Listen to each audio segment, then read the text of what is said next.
foremost, let me just kind of express how excited I am to be a part of this. When we talked about this event, you know, I was given the opportunity to put together a panel, and this was one of the first times I really got to pick who I wanted to be part of this. And I hope you guys see what I did was I really wanted to bring out the spectrum that is craft beer. Craft beer has gone from this unknown thing to now one of the strongest forces in the world globally. So I'm going to let these guys give a little intro to who they are, and then I want to make it very conversational. I want you guys to know beer the way we know beer. I was saying this a little bit earlier, we kind of live in a bubble, this craft beer bubble, where we know what we're talking about, we know the dramas, we know a lot about beer, but there's so many people outside the periphery that don't have that insight, and I think what I'm trying to get out of this is to share that insight so people are familiar. So next time you go out, you're all consumers, you go out and grab a beer, you have a little bit more information as to whose beer you're drinking and why you're drinking it. So let's start off with Mary. Let's tell us who you are.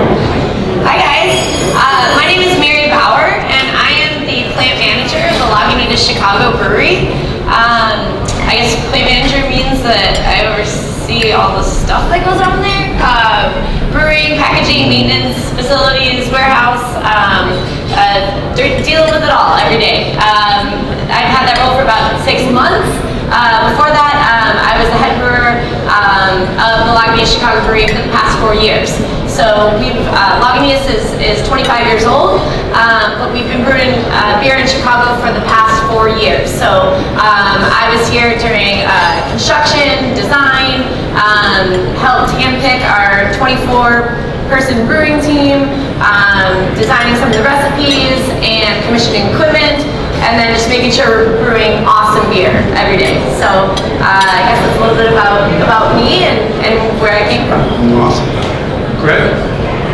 Hey everybody, my name's Gregory Hall. I'm with Virtue Cider. I started though with Goose Island. My father founded the Goose Island Brew Pub over on Clybourne actually 30 years ago Sunday. So it's our 30th anniversary. And he was lucky enough to throw out the first pitch at the Cubs Sox game for the 30th anniversary. He wore his Cubs hat and I wore my White Sox hat. I won that day anyway. But I started out at Goose Island when we opened in '88. I worked in the brewery for minimum wage the first couple years, learning kind of the brewing game from our original brewer. Then I went to brewing school and then ended up taking over the brewing in '91 and held the position of running the brewery from '91 until 2011, which is the year that we sold the company to Anheuser-Busch InBev. And at that time I left and I started my current business, Virtue Cider. So we make hard cider. We don't make cider beer because that is not a real thing. So if you ask for that, we'll probably give you cider. But cider is not brewed. If you think of things that are brewed, beer's brewed, coffee's brewed, tea's brewed, it's all hot water extractions. And cider, you don't add any hot water. As a matter of fact, you don't add any water. You just squeeze the apple. So it's much more like making wine and fermenting the juice of the fruit. So it was a big change. I like to say I got out of craft beer just in time before it really blew up. And got to start all over in the cider business. So very, very happy to be here representing both Goose Island and Virtue tonight. Excellent. Phil? Yeah, my name is Phil McFarland. I run our sales team at Half Acre, which means I oversee the beer we sell through Chicagoland, New York, Philadelphia, all the places that we sell. We've got a team of folks who are street level, interacting with retailers. And then I also have a hand in deciding beers we're going to make, how much to make, when to make, that sort of meet the needs of the market that people are going to receive. You want to make a dark malty beer just in time for the July heat, and sort of having a hand and a thought into what we make, when we make, and how much, so that it meets the needs of our business. Jacob?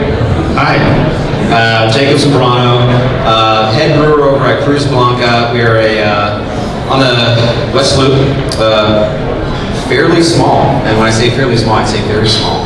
But most of our production stays in-house, on-site consumption only. We, as of actually May 5th, was our 2nd year anniversary. Yeah, and prior to that, I too am Goose Island alumni. Started at Goose Island back in 2010 and spent about five and a half years there at the Clybourne Brew Pub, and started basically interning and scrubbing floors, and when I left I was the head brewer at the brew pub. So that's kind of a cool story.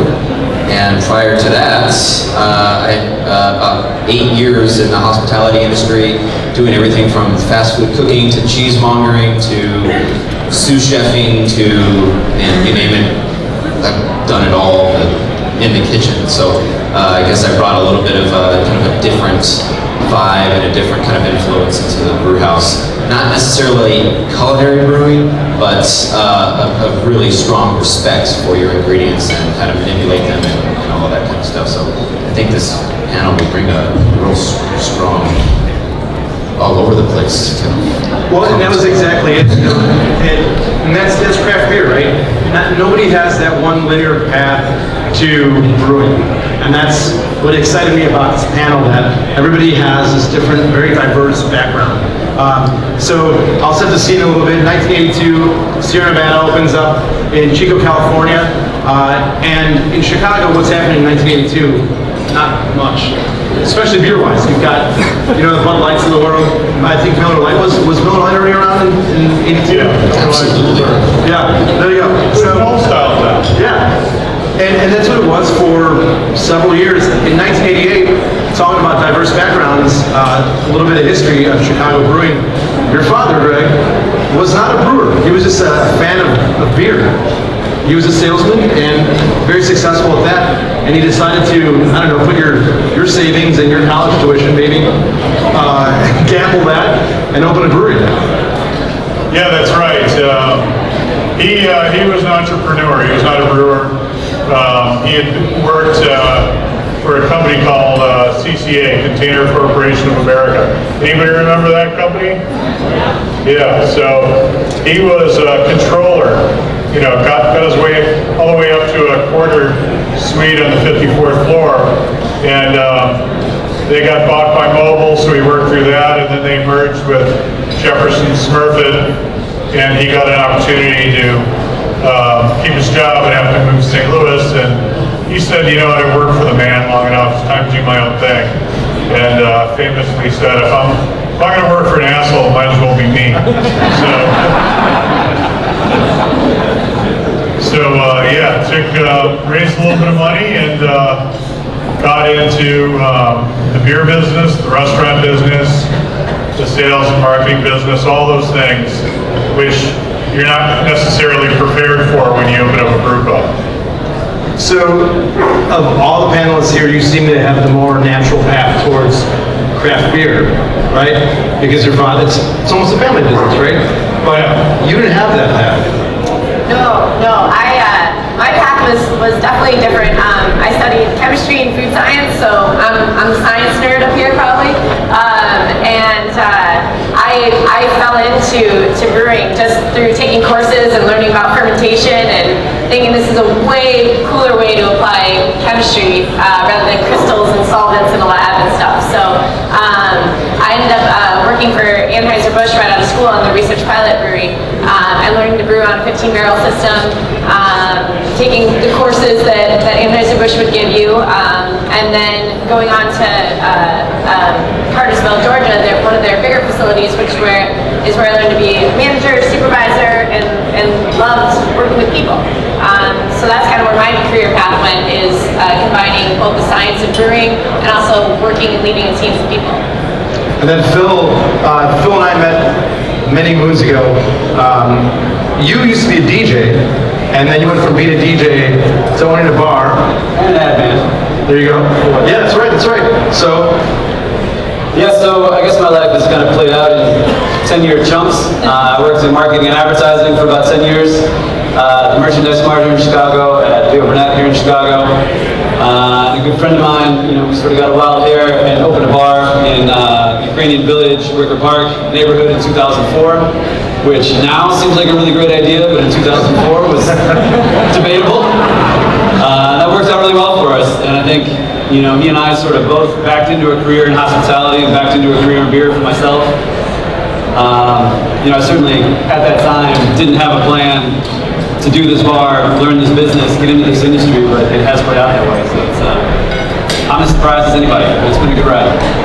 And Phil's very modest about this, but Phil owned Small Bar, which for me personally, it was one of those places that really taught me so much about beer. That helped me in my path to become a beer professional. So Me too. yeah. And then Jacob and I are good friends as well. And the other day he goes, "Did you know that I cooked at the James Beard House?" And I'm like, "Shit, no, I did not know that." So you were a brewer. I mean, that's not something that just did one day you decide I'm done cooking at the James Beard House. Well, when I make beer. Yeah, that's a rather tricky thing because when I was cooking, I never knew or wanted to be one, and I started to cook, and I thoroughly enjoyed it. And when I started brewing, I had no expectations or no burning desire to be a brewer, and then it happened by happenstance, and it turns out I actually really enjoyed it, and just kind of kept riding that wave.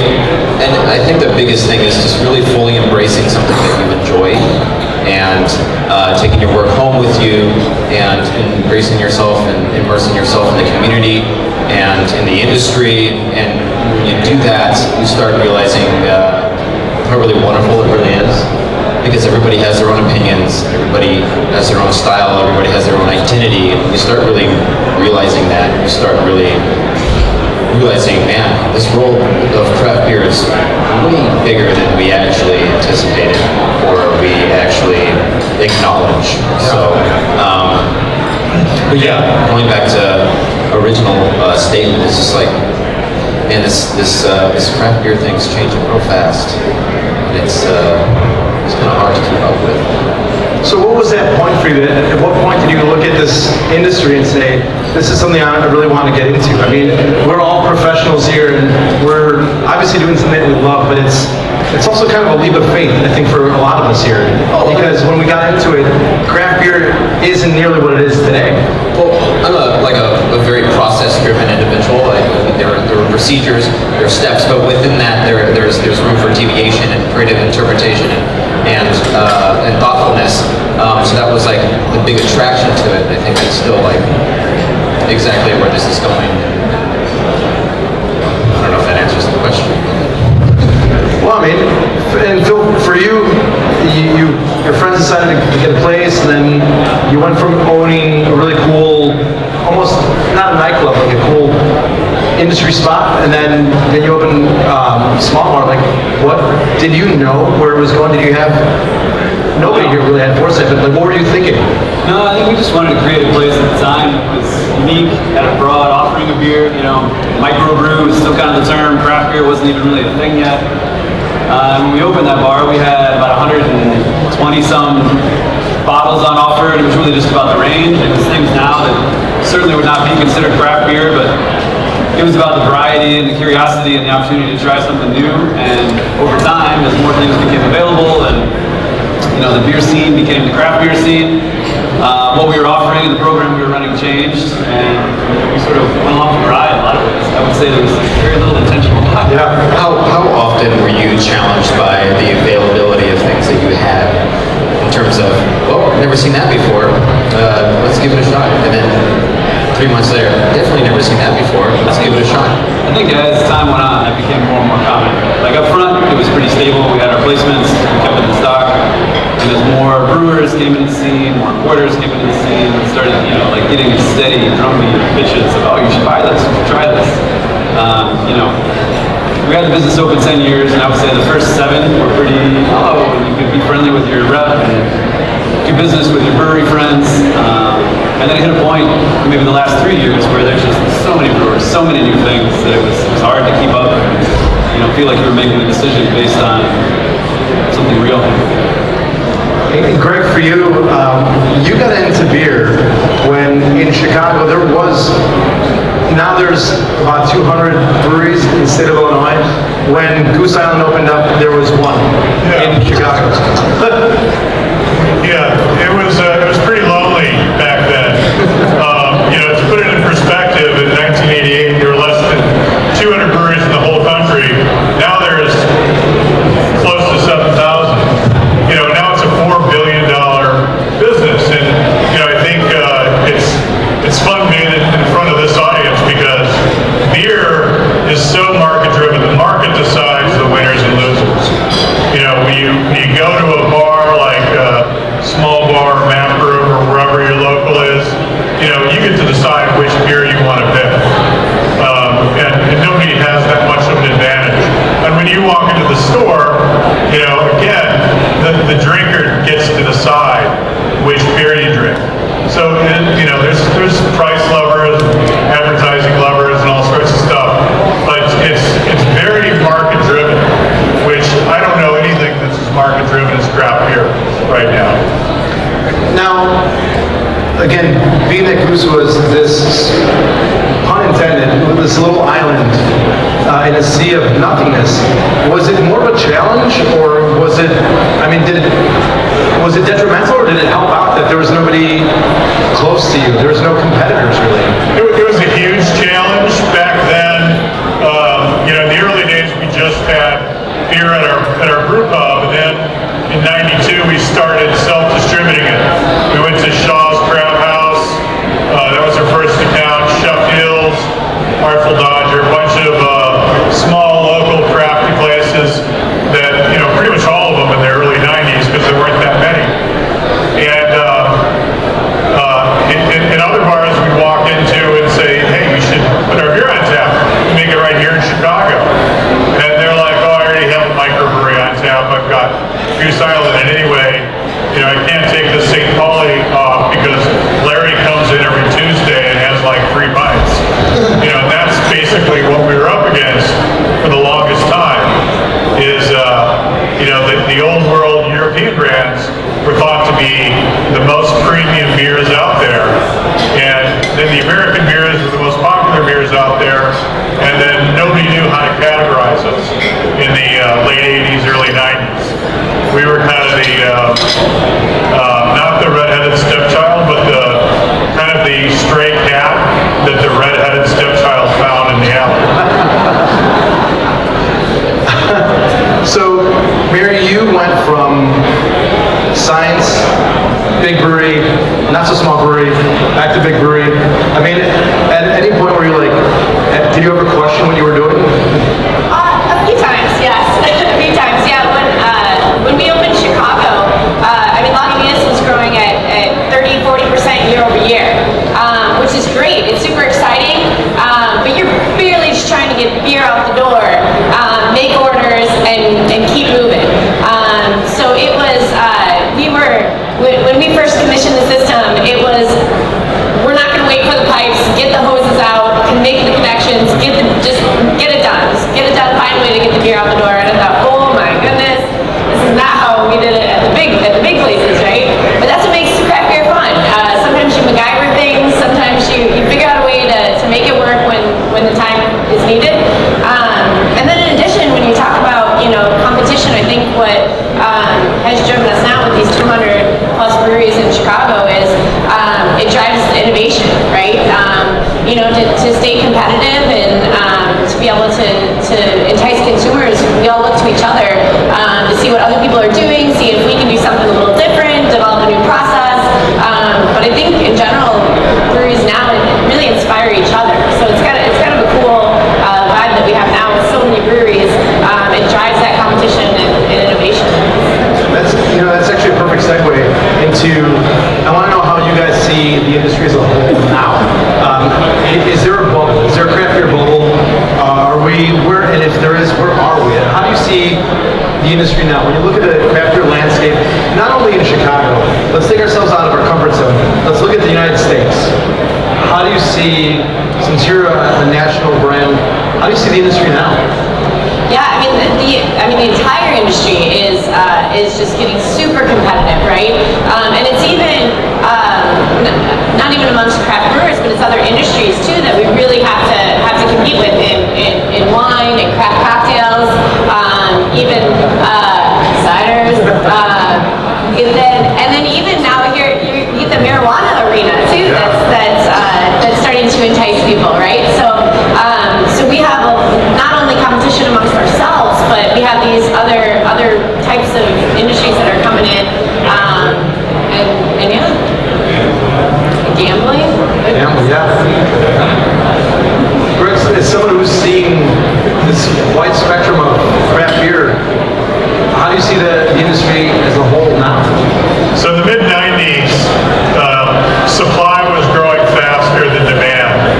And that's when the bubble burst in kind of 95 to 97. And the industry really, the growth slowed down. Because there was a lot of very mediocre, and I think that's generous calling it mediocre beer in the market back then. People would open up a brewery without any background or knowledge of brewing, kind of like we did. And we just happened to get lucky enough to get it right, or enough of it right. But then demand started to increase, and really demand was outstripping supply until like the last 3 years. And now I think with a lot of the big super regional breweries opening up second plants like Lagunitas and Sierra and New Belgium, Deschutes, some others. There's more supply in the market than there used to be. And then you got other breweries that have been around a long time, like Bell's, who have done, and Founders, both in Michigan, done huge expansions. So there is more supply now, and we have not seen so much the price lever go yet, but I think that's going to happen sooner or later.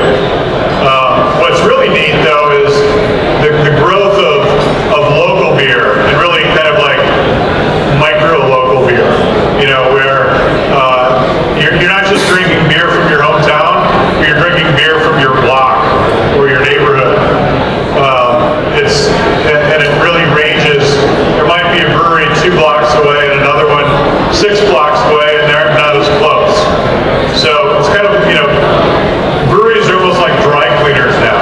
You go to the local one because it's closer, more convenient. And a lot of them, not all of them, a lot of them do really cool different beers, experimental things, but a lot of them are kind of focusing on IPA and hazy IPA, hazy double IPA, and then it's kind of like, what's the differentiator? It's, I'm on this block, so I'm the local guy here. And Phil, you have a very unique perspective being on the retail side of it and now being on the production side of it. How do you see, being on both sides, how do you see craft beer today?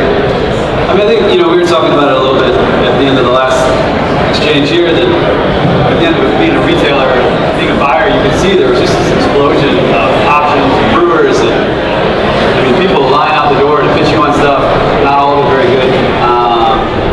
So there's sort of that dynamic.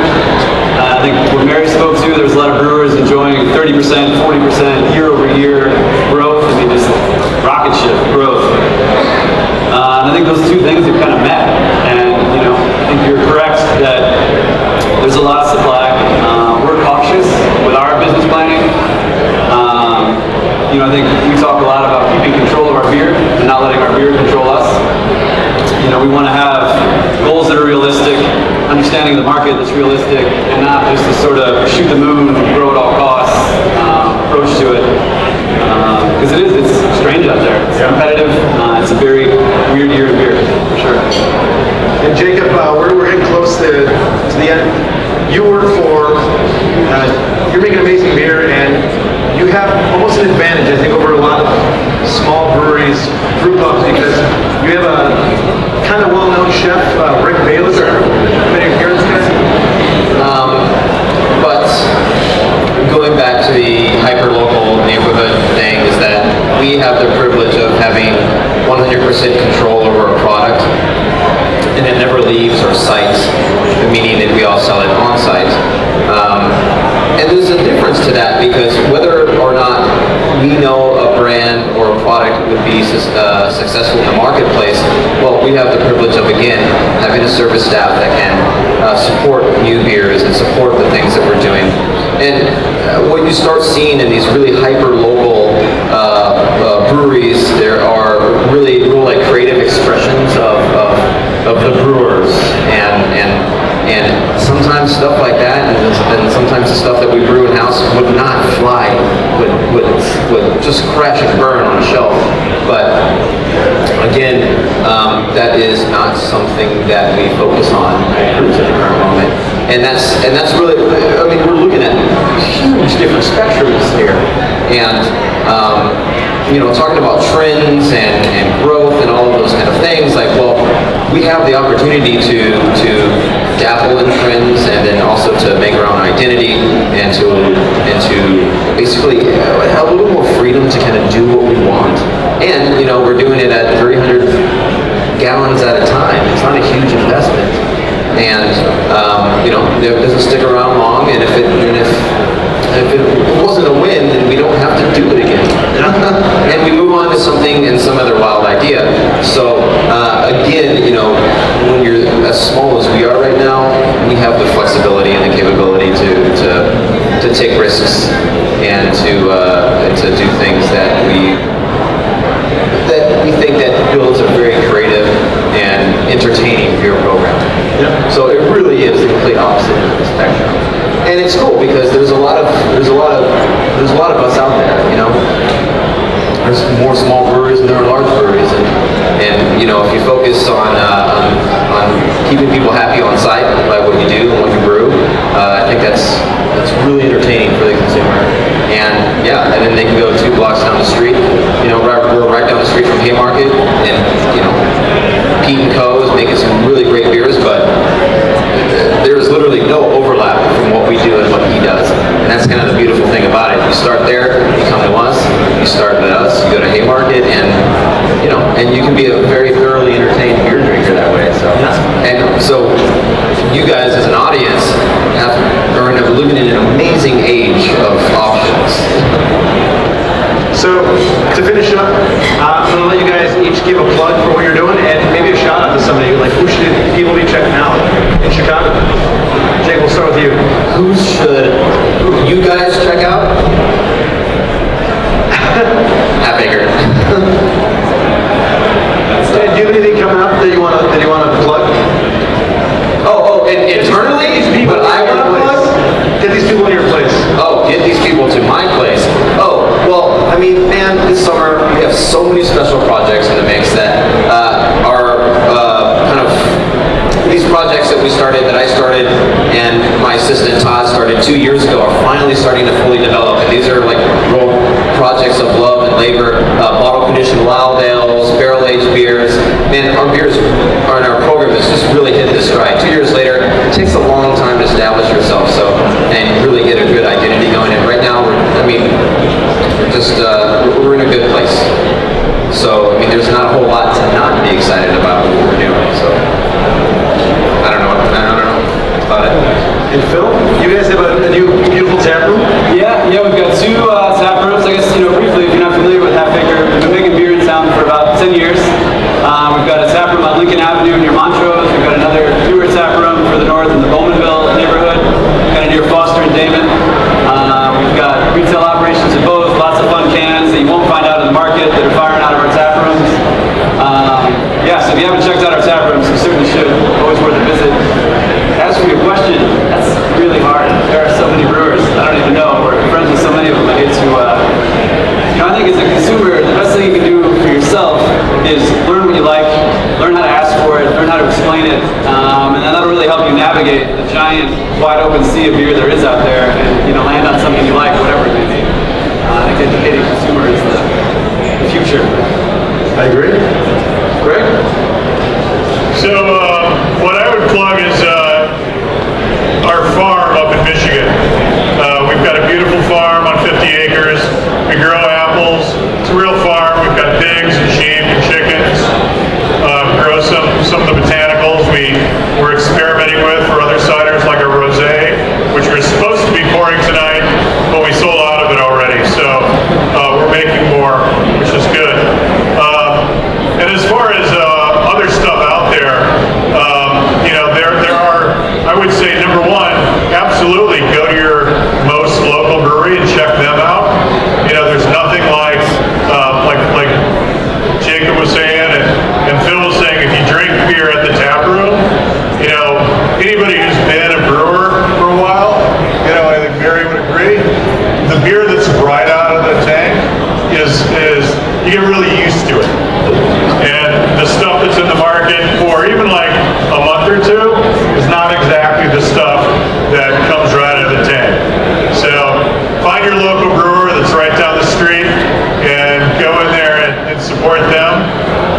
12 to 9. You can come out